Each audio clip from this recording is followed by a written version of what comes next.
दाओसमधील करारामुळे राज्यामध्ये किती गुंतवणूक आली, किती रोजगार आले या संदर्भातली श्वेतपत्रिका सरकारनं काढावी अशी मागणी राष्ट्रवादी काँग्रेस शरदचंद्र पवार पक्षाचे आमदार जयंत पाटलांनी विधानसभेत केली। तसंच मीरा भाईंदरमधील विचित्र पुलाचा संदर्भ देत त्या पुलाच्या डिझायनरनं गलगोटिया विद्यापीठातून पदवी घेतली असावी असा टोला सुद्धा जयंत पाटलांनी लगावलाय।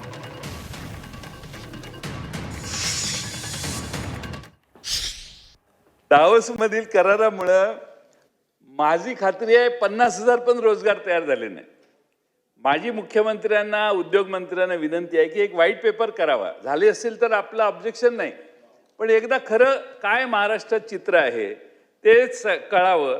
आणि म्हणून महाराष्ट्रात जितक्या तरुणांना व्हाईट पेपरमध्ये द्यावं त्यांनी, जितक्या तरुणांना दाओसच्या गुंतवणुकीतून रोजगार निर्माण झालेला आहे त्यांचं एक नाव नंबर याच्यासह वेबसाईटवर प्रसिद्ध करावं की बाबा दाओसची गुंतवणूक एवढी या स्पॉटला झाली, एवढी गुंतवणुकीत आता लोकांना रोजगार मिळाला।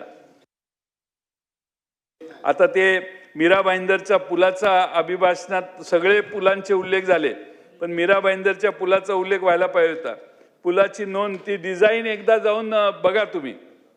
आशिष शेलार साहेब, मीरा भाईंदरला एक पूल बांधलाय आपण, तर पुलाचं डिझाईन जरा बघायला पाहिजे। ते गलगोटिया युनिव्हर्सिटी आहे तिथून डिग्री घेऊन आलेल्याने बांधलेला दिसतोय, काय डिझाईन वेगळंच आहे ते, तुम्ही जाऊन या।